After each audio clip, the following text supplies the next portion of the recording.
د انعکاس سهار خپرونې درنو لیدونکو بیا هم ستړي مه شئ. د خپرونې وروستۍ برخه ده او دې برخه کې موضوع ده. موضوع مو د کورونا وایرس په اړه وقایې ته ځانګړې کړې ده. په همدې تړاو مو د ننګرهار د عامې روغتیا د ساري ناروغیو د کنټرول برخې مسؤل ډاکټر صاحب عبدالرشید وفا را دعوت کړی د سره په همدې اړه غږیږو. ډاکټر صاحب ته ښه راغلاست وایو. ستړی مه شئ، پخیر راغلی.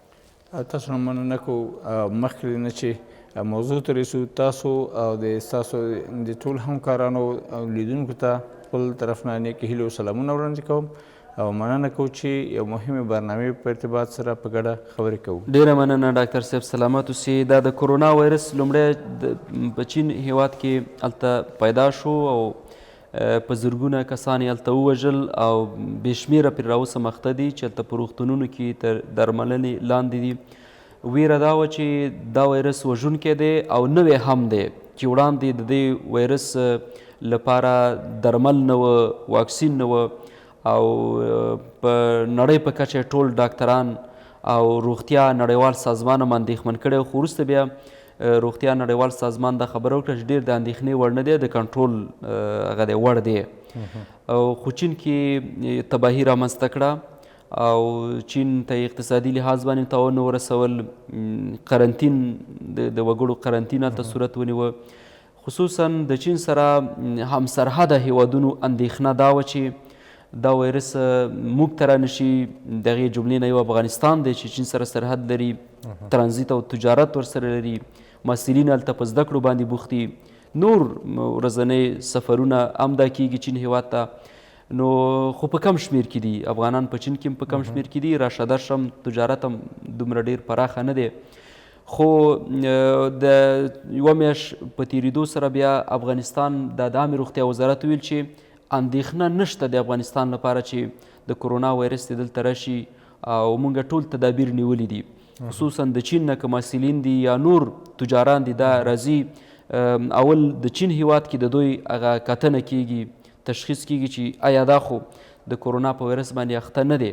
هغه چې ښه تشخیص شي نو بیا افغانستان ته پرېښودل کیږي. بیا چې کله افغانستان ته راځي دلته د الوتکې نه د ښکته کېدو سره سم د دوی هغه پلټنه تشخیص کیږي چې آیا دا خو په وایرس باندې اخته دی یا نه دی.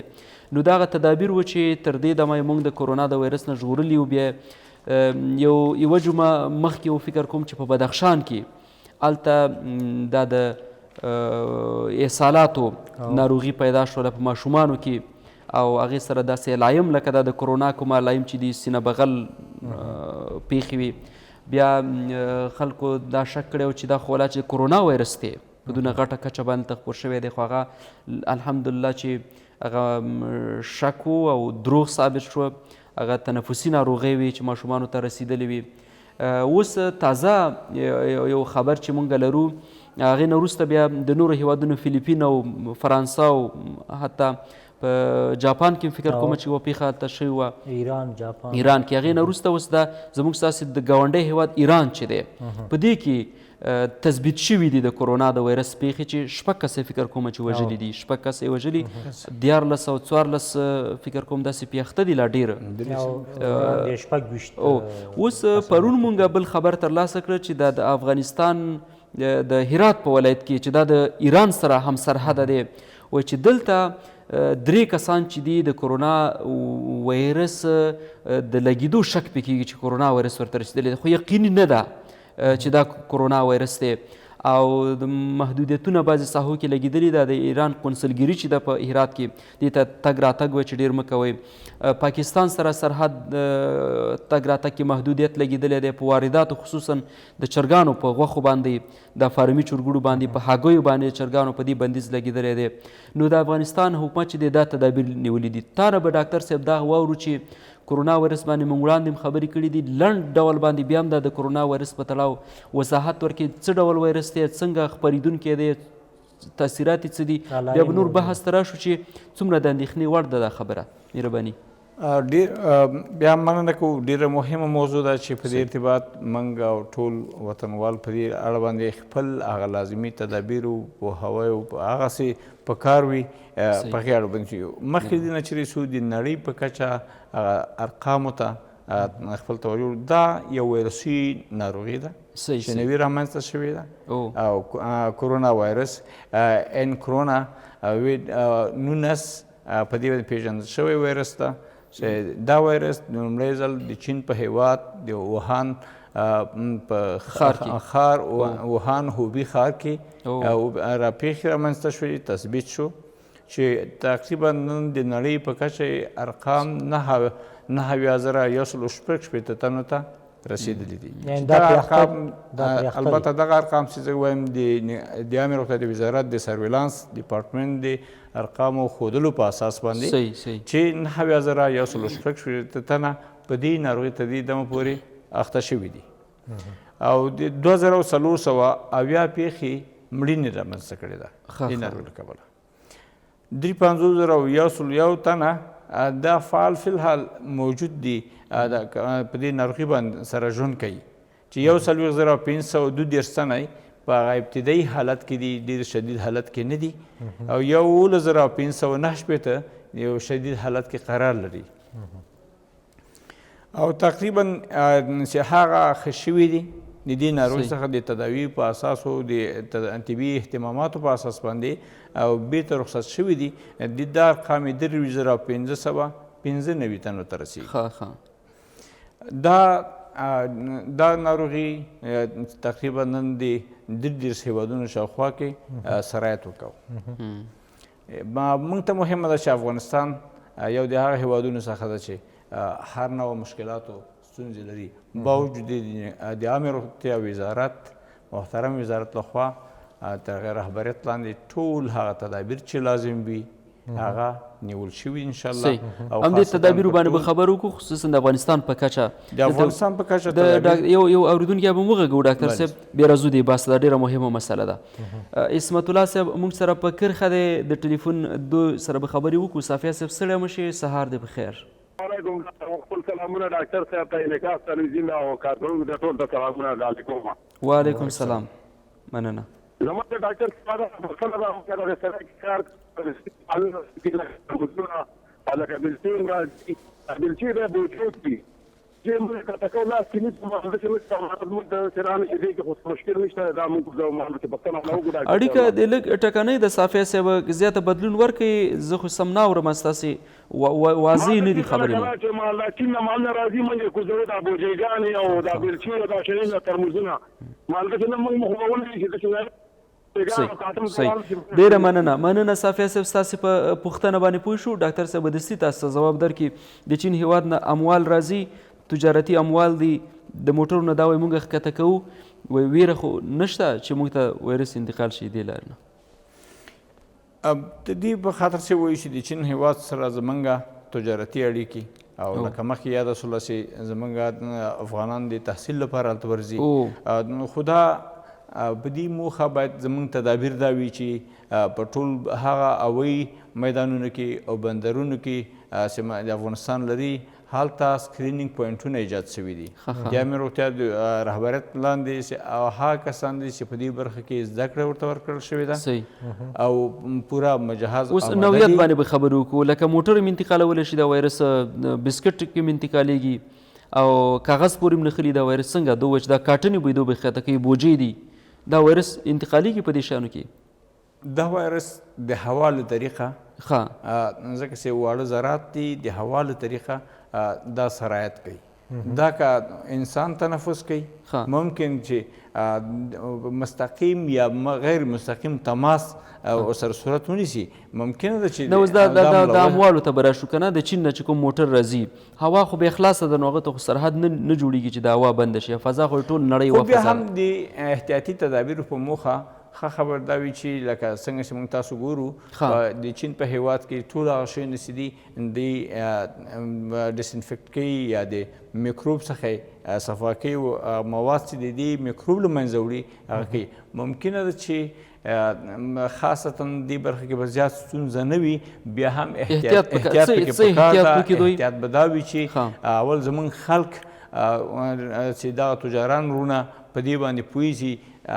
په دې ورځو کې صادرات مهم تجارت یو اصل مهم خبره ده، خو دا چې زموږ دپاره ستونزمنه ده هغه توکي خاصا خوراکي توکي ځینې نور شیونه چې ملوثتیا باعث کیدلی شي د دې شي نه خودداري وکړي. او بیا زموږ د ټیمونو لپاره دا پکار ده چې په تر څو ځان په دې متیقن کړي چې دا خو ملوث نه دي، چټل نه دي، نو هغه څه بیا هم د انتان د له منځه وړلو لپاره د وایرس له منځه وړلو لپاره ځینې دواګانو د استعمال لکه کلورین ځینې بعضې نور مسایل ډسټینفیکټان دي هغه استعمال کړي چې تر څو هغه څه باندې چې فکر کېږي مشکوک وي. دستکشې هغه کې ربړي دستکشې ماسک کارول، ماسک وکاروي. زموږ خپل خلک چې د خپل ځان محافظه کوي د ټولو لپاره سر نه تر خپو پورې صحیح پی پی کیټ یا شخصي محافظي وسایل دي، سر نه تر خپو پورې دی، کس خپله محفوظ ده، عینکې اچولي، دستکشې اچولي، بوټانو ته کاور اچول شوی ده، دا کامل محفوظ ده. دوی سره موږ په سکرین پوینټ کې ډیجیټل هغه آله ده چې دا ته به معلوموي او راز معلوموي، کس سره ګوري معاینه کوي. که چیرته موږ په دې برخه کې دوه نقطې لرو، یو د قرنطین او ایزولیشن سکرینینګ. زموږ صفري نقطه سکرینینګ پوینټ ده چې په ټول بنادرو کې او همدغه هم د په ایرپورټونو کې دا کسان موجود دي. دا کسان سکرین کې ګوري که چیرته دا کسان په د ناروغي د شکمن وي د معاینې څخه وروسته دا به ځي ایزولیشن وارډ ته. دا خو هغه پروسه ده چې د مرض دپاره کېږي او اورېدونکي به وغږوو بیا به راشو د افغانستان د روغتیایي امکاناتو په نوعیت او کیفیت به خبرې وکړو. السلام علیکم فرید الله صاحب، ستړی مه شئ.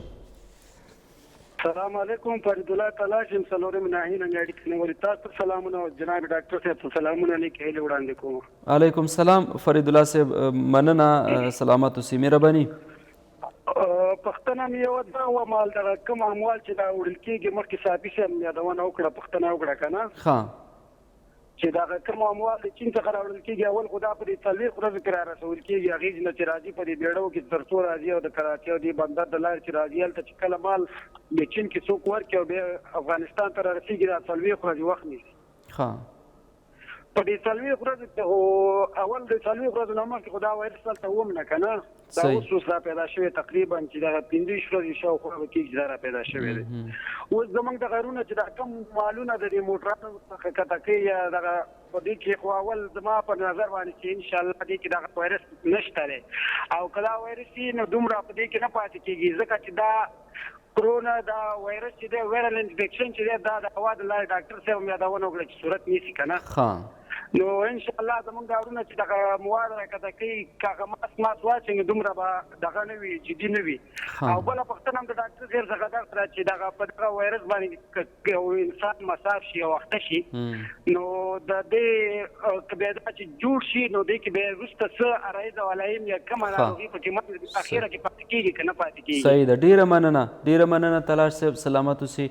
تاسو خپل هم روغتیا پوه یاستئ او نظر مو ورکړي. ډاکټر صاحب وړاندې همدې په تړاو خبرې وکړې چې د اموالو کې ډېر وایرس احتمال نشته چې دې کې پاتې شي، خو احتیاط پکار دی، احتیاط پکار دی چې احتیاطي تدابیر ونیول شي. امکان لري چې ملبس یې ککړي برخه یې څه مشکلات ولري، خو داسې هغه نشته چې رښتیا د موټر کې د اموالو کې د کاټن کې بسکټو کې د شیانو کې دا راشي، خو احتیاط ضرور دی. که دلته داسې وویل شي چې کله هلته یو څوک په دغه مرض باندې اخته وي یا ناروغۍ باندې دغه وایرس باندې که هغه هلته وپرنجېږي وټوخېږي او دا ذرات یې په دغه خوراکي توکو ولویږي یا کاټنونو باندې، دا تر دومره وخته پورې بیرته ژوندي پاتې کېدی شي دغه ذرات یا قطرات دې ځای پورې راشي، د لمر د وړانګو ازاد هوا په اثر له منځه لاړ شي.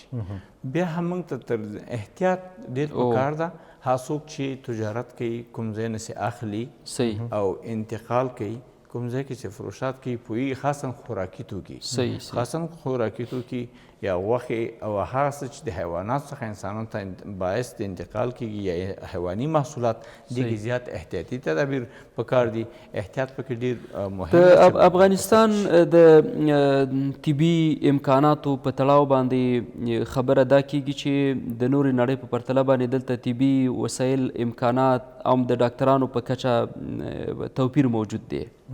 هغسې ډاکټر صاحبان چې په نور نړۍ کې دي موږ نه لرو، طبي وسایل، امکانات، اقتصاد دې برخه کې زموږ ضعیفه دی. فیسبوکونو کې ټولو افغانانو دا خبره کوله خدای مکه که افغانستان ته دا وایرس راشي نو موږ به یې د مخنیوي نه عاجز شو ځکه چې هغسې تدابیر امکانات موږ نه لرو د دې افغانانو دا نظرونه تاسې روغتیا برخه کې هم کار کوئ دولتي چوکاټ کې څه ډاډ ورکوئ یا د دوی نظر څنګه ارزوئ په دې برخه کې دا به واقعیت ده چې د افغانستان د نور هیوادونو په پرتله افغانستان کې 40 کاله دې نه اضافه جنګونه روان دي افغانستان اقتصاد خراب شوی ده په ټول مسایلو باندې مستقیم تاثیر کړی ده موږ سره د اقتصادي او یا هغه څه چې نور نړیوال په کوم حالت کې دي واقع ده چې افغانستان په حالت کې قرار نه لري باوجود د موجوده امکانات چې افغانستان په لاس لري د دې څخه اعظمي استفاده انشاءالله کیږي او اعظمي استفاده د دې ناروغي په موخه دا دی چې عامه روغتیا وزارت او ورسره په ټولو ولایتو کې اړوند سي ریاستونه او پرسونل چې کار کوي مسؤلیت لري چې د خپل ټولنې په وړاندې صحي خدمات په درست ډول باندې عرضه کړي هغه که د پوهاوي په کچه باندې وي د ناروغانو د تشخیص تداوي په موخه باندې دا د عامه روغتیا وزارت ورسره د ټولو همکارانو مسؤلیت جوړیږي نو د دې مسؤلیت په اساس عامه روغتیا وزارت خپل تدابیر نیولي دي په مرکز او ولایاتو کې خاصا هغه ولایت چې سرحد د نورو سره خاص د دې وایرس د پیدا کېدو نه وروسته خاص تدابیر ځانګړي تدابیر څه دي چې د دې روغتیایي مراکزو کې اضافه شوي دي هغه دا دی چې زه به ننګرهار وایم ننګرهار یو د هغه ولایتو څخه ده چې پاکستان سره فرضي کرښه لري په دې فرضي کرښې سره نږدې موږ 2 برخې فعالې کړي دي چې یو سکرینینګ پوینټ دا سکرینینګ پوینټ هر هغه څوک چې د چین هیواد ته اوس پکې اضافه د ایران هیواد هم یادو چې هیواد ته په نږدې 2 هفتو کې سفر تاریخچه ولري سفر تاریخچه ولري او غواړي چې افغانستان ته د داخل سي دغه لارې طریقه د پاسپورت دفتر سره او امریت سره پوره همغږي هلته د ټولو ګامونو سره ترسره شوې ده مخکې له دې نه چې دوی داخلیږي دوی زموږ سکرینینګ پوینټ ته ځي سیسلي شاته ډاکټر صاحبان هلته ناست دي هغه وسایل چې خپل ځان محافظه کړي بل ته سرایتونه کوي او هغه څه چې د دې پیژندنه کې کومک کوي ډیجیټل لکه وویل شي اله ده د دې تبه او نور حالت معلوموي چې تبه پکې شرط ده او دې هیوادونو ته سفر په نږدې 2 هفتو کې کړی وي دا موږ سکرین کوو دلته 2 نقطې موږ لرو که چیرته دا شکمن عالمي تنفسي سیستم ناروغي پیښې پکې وي او سفر تاریخچه ولري دا زموږ لپاره شکمن سو داسې کسان ایزولیټ کیږي تجدید کیږي د درملو برخه کې کوم درملو برخه کې چې دلته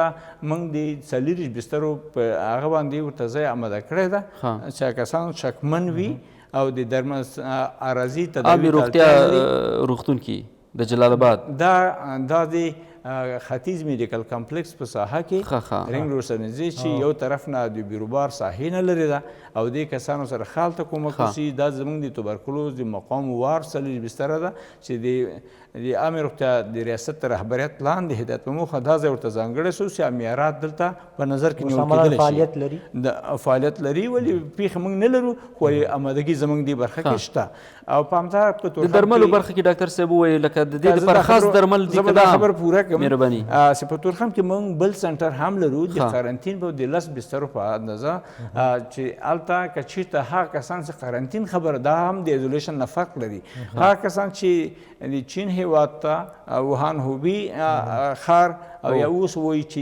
ایران د قم یا ځینې نور ښارونو کې چې دا پیښې شته د سفر تاریخچه د 2 هفتو په جریان کې ولري اراز ولري ونه لري ولې تر 14 ورځو پورې دا باید د نظر لاندې وساتل شي نظر لاندې وساتل شي د قرنطین ایریا چې موږ په تورخم اساسي روغتیایي مرکز کې د 10 بجو په اندازه جوړه کړې ده او دلته د ښار په سطحه د پښتورګو ملي تداوي روغتون کې د دوايي چارو روغتون کې د 20 بسترو په اندازه د عامه روغتیا د ننګرهار روغتیا ریاست رهبریت دا تدابیر شته دی او تدابیر شته د ټول همکاران چې بي پی ایچ اس ای پی ایچ اس او د ریوال ادارې چې د سیاست سره کار کوي په ټول همکاري هغه آمادګي دلته د آمادګي شوه د عامه روغتیا ریاست لخوا نه دلته په ننګرهار کې او انشاءالله چې دا ښه تدابیر دي او تاسو چې څنګه بیان کړه هغه طبي تدابیر دي چې وایرس به انتقال نه شي او راځو ستاسو خبرې تاسو او هغه د درملو کیفیت د دوا په برخه کې تر دې دمه پورې د نړۍ په کچه ځانګړې دوا او یا واکسین نه دی پیژندل شوي. خو ولې دا کسان چې د تنفسي سیستم اعراض یا د هغې ته ورته علایم لري د دې اعراضي تداوي په دې برخه کې صورت نیسي چې تر څو لکه څنګه موږ وویل چې د نړۍ په کچه 3595 کسان شاوخوا شفایاب شوي الله ښه کړي دي او نو دوی دغه اعراض چې خسي وقایوي تداوي همدغې درملو باندې او په دې عامه درملو باندې. وخت راسره کوم د ډاکټر صاحب یو بله پوښتنه همدغې برخه کې چې د افغانستان تر راتلونکو واردېدونکو درملو کیفیت باندې شک موجود دی. هغه درمل چې په چین کې دي او دغه مریضان ښه شوي دي هماغسې درمل موږ په افغانستان کې هماغه کیفیت کې لرو که نه؟ دلته وایي ډېر قاچاقي او نقلي درمل راځي کیفیت یې ډېر ټیټ دی. یو عمومي د درملو د کیفیتو او دلته د قاچاق مسله هغه عامه مسله ده.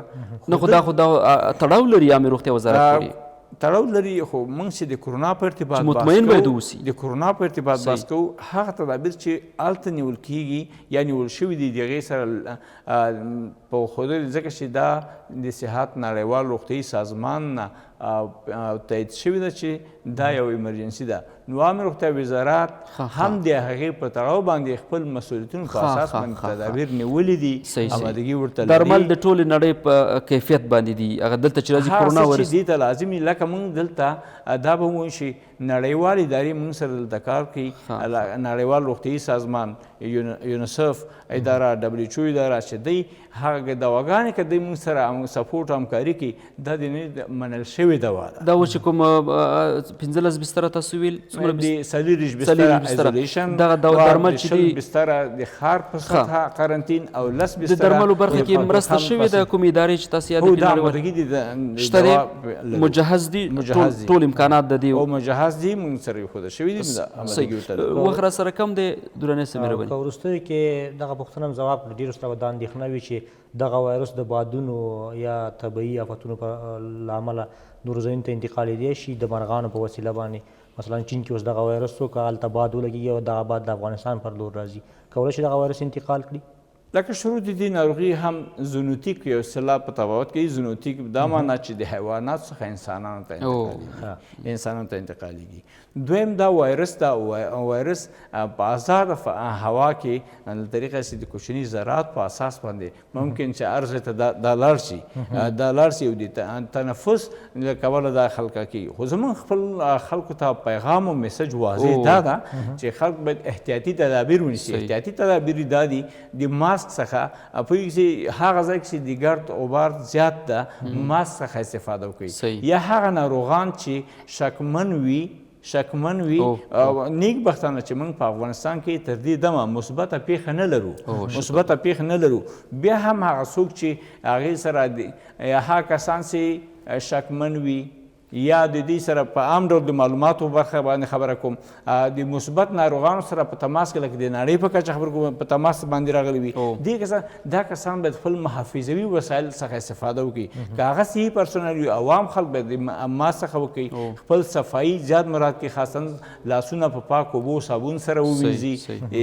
دوړو خاورو د دې نه ځان ساتنه وکړي. او هغه محصولات چې حیواني محصولات دي فکر کېږي چې که دا نه وي د انفلونزا ته ورته نور ناروغي باعث موږ ته نشي نو د دا خامې غوښې باید ښې پخې شي او مخکې چې ښه پاک شي او نور محصولات لکه هګۍ او دا شیونه د پاکوالي ته زیات توجه وشي. او که دغسې علایم معمولي څوک ځان کې ویني دستي د روغتون ته ځان ورسوي زر تشخیص وشي. دا د ژمي په موسم کې موږ غیر له دې څخه تنفسي پېښې لکه زکام ماننده دا ډېرې پېښې لرو. هر قسم دا ویرم باید خلک په ځان سره دا خوره نه کړي چې هره پیښه فکر وشي دا کرونا ده. هر پیښه کرونا نشي کېدلی. د توپیر نقطه دا ده چې زیات د چین هېواد اوس د ایران ته سفر تاریخچه ولري په دې شکمن اعراض منځته راسي یا د یو مثبتې پیښې سره په تماس کې راشي نو موږ ته دا کېدلی شي. نور دې حالت د قابل د تشویش نه ده ولې احتیاطي تدابیر ټولو ته پکار دي. مننه ډاکټر صاحب عبدالرشید وفا صاحب د عامې روغتیا روغتون کې د ساري ناروغیو د کنټرول او د بیړنیو پیښو پر وړاندې چمتووالي او ځواب ویلو مسؤل ډېره مننه چې راغلی او خپرونه کې هم برخه واخیسته. تاسو نه هم مننه کوو کور مو ودان. سلامت شئ. درانۍ څه خپرونه به پای ته ورسوو. ډېره مننه کوو درنو لیدونکو. د انعکاس سهار خپرونه همدلته پای ته رسېږي. د تاسو ټولو نړۍ مننه چې راسره وئ. ښه وخت.